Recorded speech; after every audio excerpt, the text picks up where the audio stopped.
Welcome to another episode of Progress, Potential, and Possibilities, discussions with fascinating people designing a better tomorrow for all of us. I'm your host, Ira Pastor. Welcome, everybody, again to another episode of our show, bringing you another really awesome guest today involved in science and technology to create a better tomorrow for many people out there. Today, we have the honor of being joined by Ronnie Vasishta, who is the Senior Vice President, Telecommunications at NVIDIA.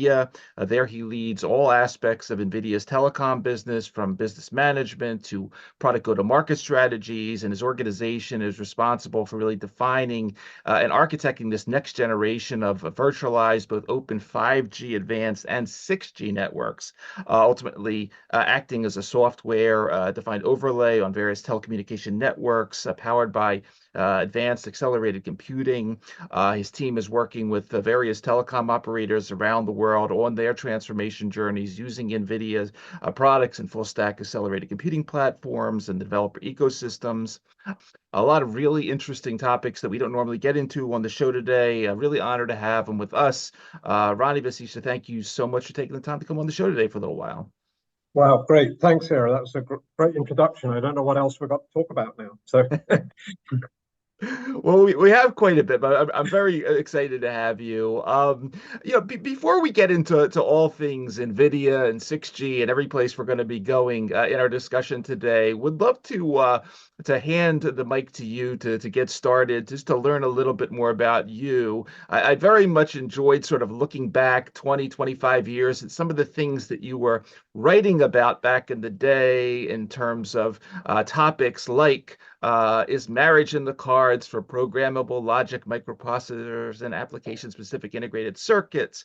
And is customer-owned tooling a recipe for customer-owned trouble? And all sorts of things related to integrated device manufacturers and fabless technologies. You've been in the center of all this stuff for quite a bit of time, obviously leading up to what you're doing now, but we'd love to hear just about your journey, because it seems like you've seen everything and been involved in quite a bit of what's happening today. So love to hear a little bit of the background story. yeah, thanks for the opportunity to talk about myself. So let me kind of put it in context maybe about my journey and the journey of semiconductors, if I could do that maybe. Sure. It's a way of explaining a little bit. So, I started off in the world of wafer fab manufacturing and chip design. And it became quite obvious to me at that point that these things are costly, right? To design chips, to manufacture chips, even back when I started, was a reasonably costly exercise. But it was necessary because there was a requirement for a customized version of a chip that provided a certain type of solution. And whether it be a hard disk drive or whether it be a TV, a scaler in a TV set, for instance, or it be in the mobile communications network, people designed custom specific circuits to do custom specific tasks. And then, of course, you have microprocessors, which also can implement functions. And I started to look at microprocessors and say, but they're software defined. They're not as efficient either on a power or cost basis as designing your own chip to do that function.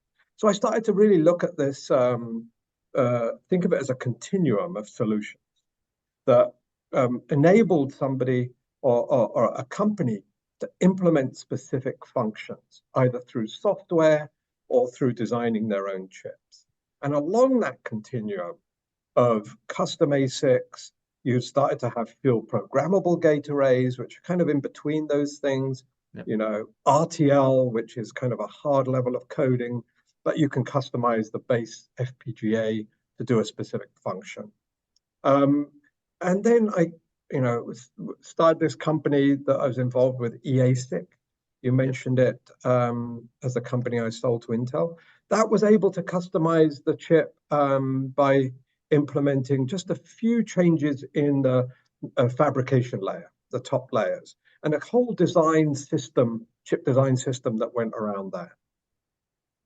Ultimately, what we're seeing today is where I think the world has been heading for a while, which is the cost of customization of silicon is so high. And also, once you customize for a certain application, that's what the chip is doing only. So the market opportunity needs to be massive for that custom silicon. Yep. When you're looking at accelerating functions or accelerating applications like AI, for instance, a GPU or an accelerated compute platform gives you the benefit of being able to leverage software, but at the same time having that customization capability to accelerate the function. As you offload certain functions to the GPU, which are parallel processing functions, where you can accelerate them, and yet you can still have a CPU doing some of the more serial threaded functions. Mm-hmm. So the ideal system has the CPU, the GPU, as well as the networking that interfaces those things. So over the last 25, almost 30 years, actually, that's been my area of investigation. And I came to the conclusion quite a few years ago that the GPU as an accelerated compute platform provides the ideal scenario for some of these massive trends that are starting to happen. And so hopefully that describes my journey in context of something that's kind of relevant also to the latter discussion. Absolutely, it's spot on, and it's a perfect segue to talking a little bit about the global telecoms market, which obviously you're heading up at NVIDIA. Here we have this massive market of close to $2 trillion globally, expected to grow to around $3 trillion by 2030. Clearly, NVIDIA is a dominant player in AI hardware and software, and you have a range of customers out there. We'll talk about topics like 6G, AI RAN, sovereign AI in a little bit, but would love to get sort of the perspective as we sit here in 2024, because NVIDIA put out recently this State of AI and Telecommunications 2024 Trend Survey report. And you talk about things like there was this first generation of AI applications for telecom operators in terms of customer care, in terms of network operations. Would love to hear a little bit about what's happening in 2024, what you learned from this survey and report, and a little bit of, let's maybe get into an example or two about how in the 5G world, customers are using some of these NVIDIA AI tools in telecom. Yeah, so, we started this survey 2 years ago. So the report in 2024 was the second annual report that we released. This was the same time frame in which the world woke up to generative AI. And so what we've seen in that report is initially the first, I would say, inklings of interest in AI from telecommunication ecosystem, of which operators are perhaps the most widely known. And they were starting to think about generative AI in terms of productivity improvement, knowledge management systems, asking, a knowledge management system interacting with it, questions about documentation, about network operations and management and things like that, field technicians. The second year, this interest moved from interest to actually starting to invest. And I can tell you, even from the release of the report in February of 2024, we've seen even more interest in investments, to the point where now AI is a central strategy for investment for most of the telco ecosystem. Because of the benefits it provides, it can be a different business model, right? It can be telcos that are used to deploying capital into infrastructure. Right. Can still deploy capital into infrastructure, but now it can be AI infrastructure. And AI infrastructure monetization opportunities become much more obvious than the AI monetization opportunities that are with the radio access network, which are, more consumer-oriented, supplying connectivity to consumers and business. Yeah. So number one is now investments have really started. Now investments are accelerating. Generative AI applications are building on those investments, on that infrastructure. Even the infrastructure alone provides new business model opportunities. Now you take AI into the radio access network like 5G or 5G advanced or going forward into 6G. And you can start to see now AI itself can play a role in two ways. Firstly, AI can improve the spectral efficiency, the capability of the radio access network. Mm-hmm. Number two is that you can run the radio access network, as you quite rightly said in your intro, as a software overlay onto infrastructure that can also run AI. So now you can have AI on the radio access network. So if you need low latency application, for instance, chatting to an agent on the phone, if you need a low jitter capability, for instance, a headset connected to a 5G capability, Mm-hmm. and you're running a split rendering on that headset, all of that can be run on exactly the same hardware infrastructure as software overlays that are now provisionable and dimensionable for the end demand. If you're closer to the point of use, if you're further away from the point of use, if you have autonomous vehicles that all of a sudden need a network to connect them, all of this now is available and provisionable on the same infrastructure. So dramatic implications for the market that you talked about. Mm-hmm. And can you say just a couple of words about, an example is the TSM, Analysis for Telecommunications Service Management, which is NVIDIA in partnership with a group called Service Now. Can you just say a few words? I mean, that's an example of a customer care network operations tool that you guys put out. Just give me use that as an example, and then we'll segue into to 6G. Yeah, so as we all know, ServiceNow is a leader in the space of customer care and operations management, etc. So what we're able to do with ServiceNow is to enable them to deliver to their customers, based on the NVIDIA platforms, a service that can, let's take, for instance, technician tickets. Telecom technician tickets for outages or service issues were actually quite cumbersome. They were quite hard to read and need specialists to read and diagnose them. By using generative AI, that becomes a much more simple process. And you can interact with that engine on that ticket. Service outage in this country or in this city at this level, etc.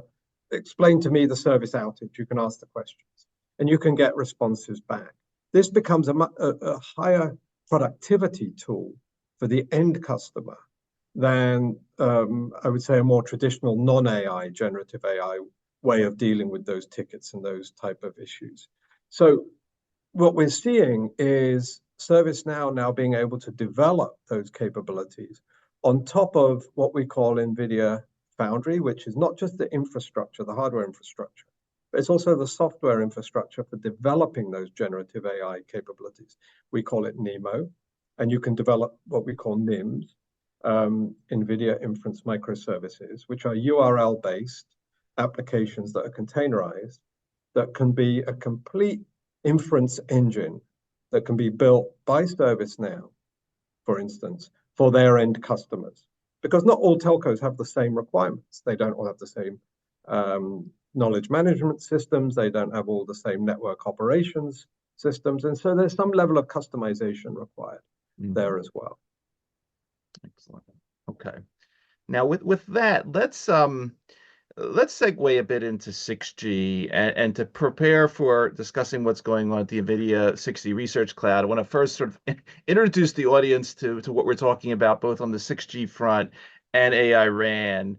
And you know, again, just starting off with 6G, we're talking about you know, ungodly speeds here, something like 50 times faster than 5G. And just to put that in perspective for everyone listening, watching, I was at Ronnie, send me those 250 movies, done. Send me those 6 million documents, done. So we're talking about a lot of material very fast. And as you were mentioning, things like latency, for anyone who ever played an augmented reality game, that's going to be gone. This really cool thing about dynamic access, that you can have literally thousands of wireless devices connected that will never be interrupted if I have 1,000 people on my conference call. Can say a few words about when you think about 6G. Say a few words about it. Just some of the possibilities that you dream up. Think about what we're shooting around the world nowadays. Yeah. So I would say the simplest part of 6G is the dreaming of the opportunities or the potential. Right. The most challenging part of 6G is making it happen. And the reason it's challenging is because there's a fixed amount of spectrum available to enable all of these capabilities to be, you know, RF propagation is dependent upon the environment, is dependent upon the receiver, transceiver, and is dependent upon the power consumption that you have to enable that RF propagation over that spectrum. And then, of course, it's the costly spectrum that it's all transmitted over. So when 6G is being thought about, what we're starting to think about, and you know, it's basically a decade, you know, so 6G is 2028 to 2030, it's not far away. Right. Starting to think about how to leverage the spectrum. One of the things you can think about is that of course, you go up in frequency bands, or you use parts of the spectrum that are not used today, or you can slice the spectrum and dedicate certain slices to specific applications. So it's got a dedicated quality assurance associated with that slice. The other things you can start to think about is knowledge of the environment.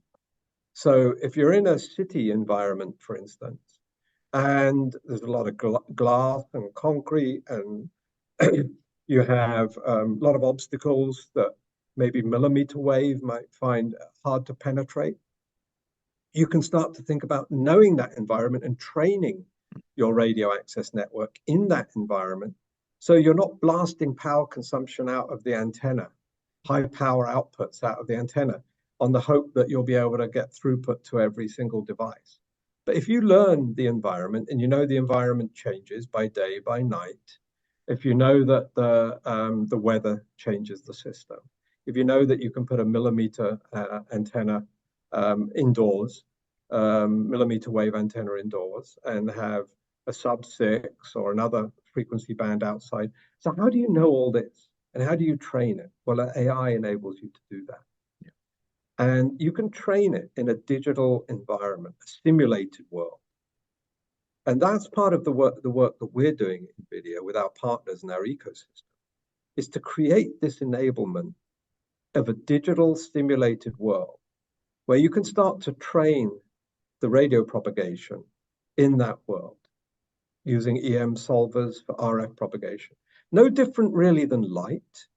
You know, we render light today in these simulatable worlds.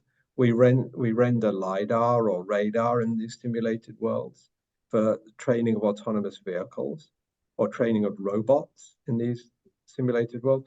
We can train radio environments as well. And that's how we make these amazing capabilities that we expect to come to fruition in 6G to happen over the fixed amount of spectrum and over the fixed amount of power dissipation. Excellent. So we have our 6G potential. We have the radio access networks, and I'm stealing from the AIRAN Alliance info here, and we'll get to that a little bit. But you describe it there as sort of this invisible threads that weave together our connected world, the connected world of all these possibilities. AI on top of that is, and I'm stealing this quote from you, to make the intelligent even more intelligent. So we have these three components, and then there's this quote at NVIDIA envisioning a hyper-intelligent world supported by autonomous vehicles, smart spaces, and a range of extended reality and immersive education experiences, and collaborative robots. A lot of really cool stuff. Talk about some of these opportunities. Obviously, they're not all here yet, but some of the things, just from a perspective of what the average person that on the street may expect. I mean, I come out of the pharmaceutical industry, and topics like digital twins and digital twinning in terms of virtual factories or studying drugs in silico is a really exciting topic. What are some of the things that you talk about on a day-to-day basis about some of the possibilities from this integrated system of 6G, RAN, and AI? Yeah, so you kind of hit on the phrase I like to use, intelligently connecting intelligence. Yeah. Up until now, radio access networks have been essentially connectivity, but there's been limited intelligence in that connectivity, right? If I'm servicing a user, let's say the users are school people at school. They want one-on-one tuition from their avatar tutor, yeah, wherever they may be, on the school premises, on the bus home, at home, on vacation. Their tutor can take them through their individual classes, for instance. You need a low latency connection, and you need that low latency connection to be an inference of maybe a digital human, maybe an avatar, in a language of choice. And that language of choice has to be interacting with the person so it's realistic, right? That requires an intelligence to enable that connectivity to happen, right, with the right user experience. That doesn't happen today. Right. If you wanted that level of interaction with, let's say another example is, you're out talking to people, everybody's got their earphones on or inside, and you're speaking in one language, everybody's hearing it in their language of choice, what you're saying. And then they're responding real time in their language, and you're hearing it in your language of choice. Some of that inference happens on the phone, but a lot of it happens at a local compute node, right, such that you can infer language translation, immediate language translation, and you can enable that to happen at the right latency. You have a headset on. You're meeting people in the environment of a headset. You're collaborating over the design of a car, for instance, whatever it may be. You're collaborating on a tourist experience. These kind of things have to have low jitter. Yep. Otherwise, it's kind of a nauseating experience. Right. Wide area networks don't support that today. Got it. So these are just some examples that I could go on, and I haven't got all the time to go on, but there are many examples where we're bringing in the AI piece already, inference AI piece with some of our NIMS capabilities and some of our NVIDIA AI enterprise software. And now we'll be adding to it the connectivity piece as well. Excellent. Ronnie, talk a little bit, if you would, about the 6G research cloud platform, because here you have, you've set up a system here where researchers, basically can collaborate, can learn, can accelerate the development of some of these technologies. There's three components of it, and if go into this as you wish. So the NVIDIA Aerial Omniverse Digital Twin, the CUDA Accelerated RAN, and the Sienna Neural Radio Framework. take your time and focus on each of these, specifically on one or the other that you want to, but walk us through a little bit of what's happening per the Research Cloud platform and how it's being used today. Yeah, absolutely. So a fundamental principle underlying all those elements you said is democratization of 6G research. Right.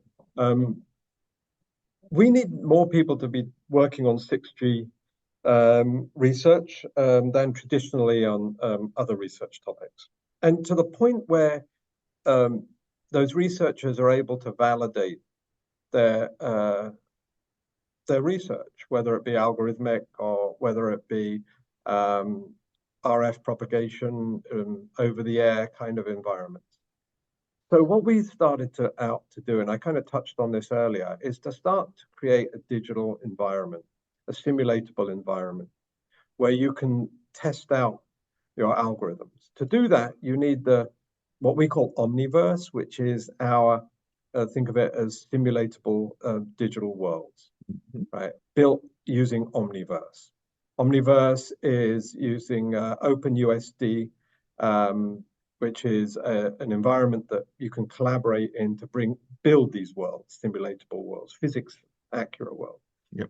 Then we have the CUDA accelerated RAN, which is a 5G RAN stack, compliant with 5G, and it's software defined. So now you can have a RAN stack that you can do research various levels of that RAN stack, and you can try out that algorithms and the resultant the result of that algorithm into that simulated world. The other thing that we started to do, and this is perhaps one of the most, I would say, interesting for researchers also, is up until now, the layer one of the 5G RAN stack has been kind of DSP designed for certain functional blocks. And those certain functional blocks have been hard to design generally. However, what we've done through Shiona is say, let's take that link layer, which is the physical layer, and let's enable it to be a neural network. Mm. Now it's a neural network that can be trained, and it's differentiable. So we can split those functional blocks in that link layer up, and you can just work on AI algorithms for certain parts of that total link layer or the full link layer, knowing that they're differentiable, that they link together. So the effect of you have on one functional block can also be proven by adding the other functional blocks to it and back propagating the data. So this Shiona is available on GitHub. It's downloadable. It's open source.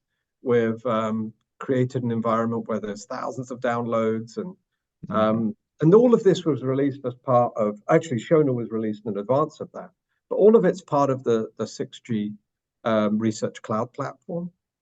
And we have now also created 6G Developer Program, which we announced in March of this year. Researchers from around the world can join the 6G Developer Program and have access to all these capabilities. The 6G Developer Program, I think up until the last few weeks ago, had about 1,000 applicants, and it's still growing dramatically. So it shows that this democratization theme of 6G research, putting research capabilities into the hands of more institutions, whether it be higher education research or corporate research, has really taken off. Mm-hmm. Mm-hmm. Right. In February, in Barcelona at the Mobile World Congress, it was announced the development of the AI RAN Alliance, of which NVIDIA is part of, with most of the other technology giants out there. Clearly, when you're doing something as bold as creating this invisible intelligent network that's going to be connecting every device on the planet at unfathomable speeds and doing some of the things that we envision here. obviously NVIDIA is an awesome company, but you need to work in these collaborations to really change things to the future. Talk a little bit about the AI-RAN Alliance, a little bit of NVIDIA's role here, and your involvement, if you would, as well. Yeah, absolutely. So very, very important to NVIDIA is our ecosystem. I mean, it's easy to say, it's actually very hard to do. We're a platform company that relies upon our ecosystem, and we want our ecosystem to build their best products on top of our platforms. Telecommunications is no exception to that. We, together with some like-minded companies that initially founded the AI-RAN Alliance, felt that AI was perhaps underserved across other organizations. Mm-hmm. And we wanted to focus on AI. And we wanted to focus on AI in telecommunications for some of the things I've talked about already. Inserting or enabling AI to be leveraged in the signal path, in the radio access network for improvement of spectral efficiency. There's a lot of benefit, a lot of research happening around how AI can be used in that way. The second way is this ability to have AI applications that run on top of a radio access network. I talked a little bit about the headsets or the inference of phones and making sure that we have the right latency, jitter, and other capabilities. So AI on the radio access network. And then the monetization opportunity and the new business models for telcos, for instance, that can be gained by having the converged infrastructure. But AI and radio access network are software overlays running on the same infrastructure. Mm-hmm. So we got together with some like-minded companies as part of our ecosystem. They brought these ideas up as well. And we decided that we should get all inputs from the ecosystem into these three areas. And that was better served from a new alliance that we called AI-RAN Alliance to go make that happen. There is still going to be a lot of work that happens independently between companies, even within the AI-RAN Alliance. But the AI-RAN Alliance has mandates to drive these three areas. It's not a standards organization, so we're not trying to set standards, but we'll create blueprints and white papers, and we'll, give these into other organizations that can then, if need be, make them into standards. What are the terms I've seen a bit floating around at the NVIDIA's website has been this principle of sovereign AI. I was wondering if you could talk a little bit about that. I know that I think that loops back a little to sort of what we talked at the beginning of the show, and again to where these capabilities sit, how much we should have in-house, how much we should not have in-house, and so forth as users of some of these tools. But just take us into sort of what sovereign AI is all about and why it's important from the perspective of NVIDIA. Yeah, so the concept of sovereignty applies to obviously many different things. Sure. When it comes to AI, by many countries around the world, AI is seen as an important, think of it as infrastructure requirement for sometimes the advancement of education in the country, sometimes for the advancement of research or startup acceleration within the country. And in many cases, it's culturally unique to that country. In many cases, it's language unique to that country. And there will be some cases where it's unique to that country because of heritage. And so the language models that are trained, the inference applications that are built, require some level of sovereignty, and often, not always, but often will be contained within that country, within the borders of that country. Now, there could be exceptions to that, of course, because power consumption could be in another country. You could have the infrastructure placed somewhere else. But generally, we're seeing that there's a cultural, linguistic, heritage requirement, accelerating startups, enabling population to have access to government services over AI. that are AI-based.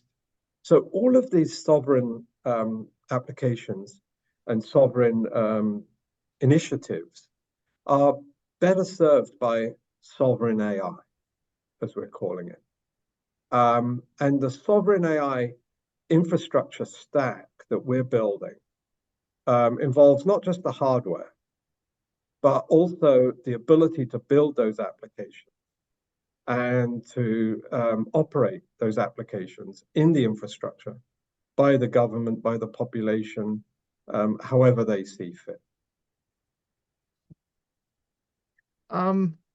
Right. I was looking at some of the sort of your conference schedule that's coming up. I know you get out there on the circuit quite a bit talking about all of these technological advancements. And one of the ones that stood out to me was kind of interesting. I think was this coming up in October was a keynote that's called titled A New Era of Intelligence. And part of sort of the session description was all about sort of, amazing things going on, and we got this quantum computing stuff as well that's coming along, not here yet, but slowly but surely. um big picture, sort of like looking out at the horizon now. I mean, we did a couple episodes actually on sort of these quantum light technologies, things like coherent icing machines and all this other stuff that's headed our way. Where's this potentially all going? Because clearly, the science fiction of yesterday was with us. I mean, we were talking about moving around quite a bit of data at really fast speeds. Um, you know, what are some of the sci-fi things that you think about when you bring some Well, of these tools together? yeah. So I couldn't answer the question of where it's all going, honestly. And I think that's part of the excitement of not Sure. quite knowing, because there's discoveries that happen. What Right. we're trying to do is enable many of those discoveries to happen. And of course, what we're starting to see is this ability to provide, in the telecommunications world, connectivity that is connected to intelligence. You could have humanoid robots Yep. where there's intelligence in the humanoid robot, but it's connected. Yep. There will be robots where there's delivery robots, humanoid robots, task-orientated robots that are doing specific tasks on a factory floor. And then, of course, you have all the maybe drone capabilities Yep. as well. The ability, I'd say, the science fiction aspect of that, which is actually almost science fiction, is that we have the ability to provide connectivity at any time where you need it, when you need it. Yep. That doesn't exist today. Nope. And so there's a lot of innovation that needs to happen to bring that to bear. But there also now are the things that I talked about, instant language translation, such that it's real. We will reject things that don't feel like they're natural in general. If I'm talking to you and I'm speaking English and you're hearing Mandarin or something else, but if there's a significant delay to that, or you know that the translation isn't accurate enough, Yep. You'll reject that in that experience pretty quickly and not want to do it again, right? So these kind of things are, they're extensible from where we're at today, but there's still a lot of innovation that needs to happen to make those happen. That's what excites me. And I think that each one of those things, once we get into the next 2 to 3 years, will become much more science fiction than science fiction. Absolutely. Absolutely. I mean, again, being a life sciences guy and having spent most of my time in the pharmaceutical industry, I clearly see the applications, and it's, again, it's exciting to see, your team working and thinking about these things, and of course having the things like the 6G, the cloud initiative for those to practice, and work on these different models before they go live. But yeah, it's going to be a very interesting next coming years. Ronnie, what else is coming up for your team that we should know about? Obviously, you have everything going on with the current products and services. I know you have a lot of conferences and so forth coming up. Anything else that we should know about as we get close to wrapping up 2024, heading into 2025, while we have you with us today? Yeah, I mean, the team, NVIDIA team, will give you all the details, but we've got a lot of opportunity to tell our story. conferences, keynotes, panels. The story that we're telling is not dissimilar. In fact, it's very similar to the story I've been telling you today. Yep. It's the ability to intelligently connect intelligence and how the converged infrastructure is enabling a lot of these applications to be run cost effectively, and monetization opportunities for the entire ecosystem. That hasn't always existed before. You know, if you look at the telecoms world in general, it's been a challenged business model. So over the course of this year, we'll be talking more about those. We'll be having some pretty exciting opportunities to show more as well over the course of this year. So I would say, you know, get a front seat to what we're doing, because I think hopefully you'll be quite excited by it. No, I am just listening to you, and we'll put all the links to what we talked about today in the bio of the show, including the recent report. Really great stuff. I wish you and the team the best with all this as you continue to make these models, as you say, science factual for all of us. Again, for everybody that is going to be listening to this particular episode of our show across the various podcast networks or watching on our YouTube channel. Again, you've been spending time with Ronnie Vasishta, Senior Vice President, Telecom at NVIDIA, doing really amazing things to, as he says, intelligently connect intelligence all around the world. Ronnie, I really want to thank you for taking the time out of your schedule to talk to us, walk us through some of these concepts. Obviously, thank you for everything you're doing to create this future intelligent world. And as we like to say on our show, you know, thanks for helping to create a better tomorrow for everybody out there that is ultimately going to be using these tools. Really great story. Well, thank you very much, Ira, and appreciate the opportunity. Great having you.